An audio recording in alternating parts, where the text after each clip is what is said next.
को बता दूं, मैं दूर नहीं कर रही पर सतर्क कर रही, क्या करना है। कहा महाराज एक माँ से, भगवान से एक माँ की दुआ काली नहीं जाती।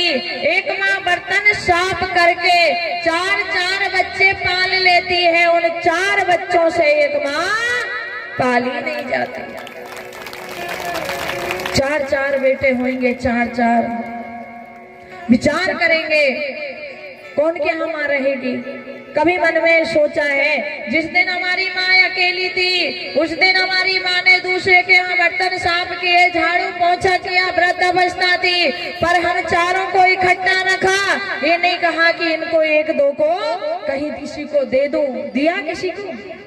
नहीं दिया ना। और उस माँ को, उस पिता को रखने के लिए हम विचार करते हैं कि कौन रखेगा, किसके पास रहेंगे।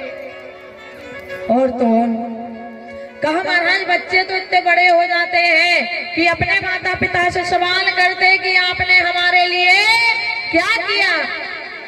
लालच है ऐसी संतान। अरे आपको इतना बड़ा कर दिया, पढ़ाया लिखाया, योग्य बनाया। आपको पता है एक पिता खेतों में काम करेगा, दूसरे के यहाँ नौकरी करेगा, पैसा कमाएगा, पर अपने ऊपर खर्च नहीं करेगा।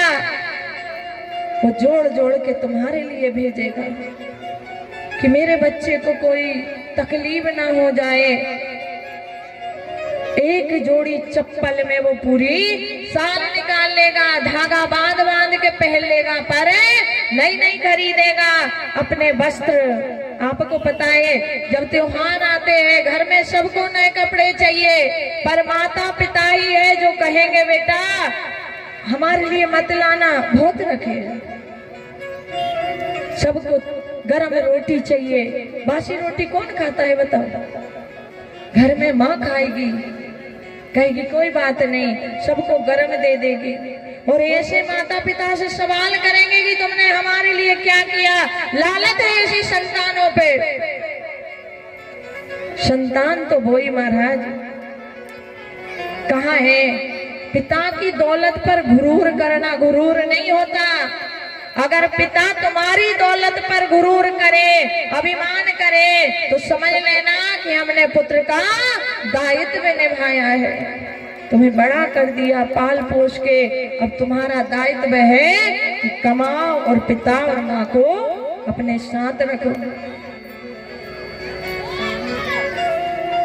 मैंने एक दिन और कहा था, बेटा बड़ा होता है, माताएं सपने देखना शुरू कर देती है, और उसी मैया को आके आप साल के अंदर कहोगे कि इनको अलग करो, तो उस माँ और बेटे दोनों की परिस्थिति समझना। और एक बात और ध्यान से सुन लेना, खूब मंदिर जाना, खूब तीर्थ यात्रा करना, खूब भजन करना, पर सफल कब होएगा? जब आप अपने घर के भगवान को प्रसन्न करके रखना, तभी मंदिर वाला प्रसन्न होएगा।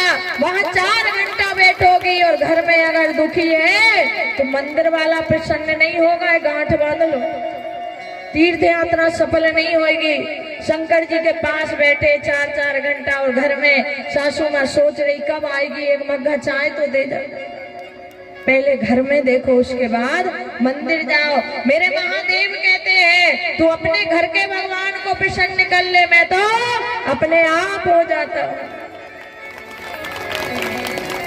इसलिए महाराज, और एक चीज और समझ लेना, जैसा आज हम इनके साथ करेंगे वैसा कल सूत समेत हमें वापस मिल जाएगा। सेवा करोगे तो सेवा मिलेगा।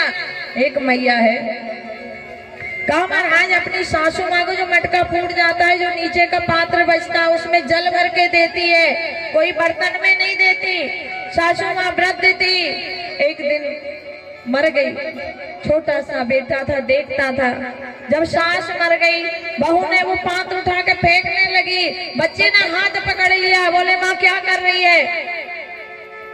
वो कहती है तेरी दादी पीती थी, मर गई, अब कौन को पिलाऊंगी? बच्चा कहता है माँ दादी मर गई, तू जिंदा है, जैसे तूने दादी को पिलाया वैसे मैं पिलाऊंगा। इसलिए अपनी संतानों के सामने खूब सेवा करियो। सेवा करोगे तो वो देखेंगे हमारे माता पिता ने हमारे दादा दादी की खूब सेवा करी थी, हम भी करेंगे। और नहीं फिर हम दो और हमारे दो, बाद में भी यही होगा। क्योंकि ऊला पहला व्यवहार है, जैसा करोगे वैसा पा जाओगे।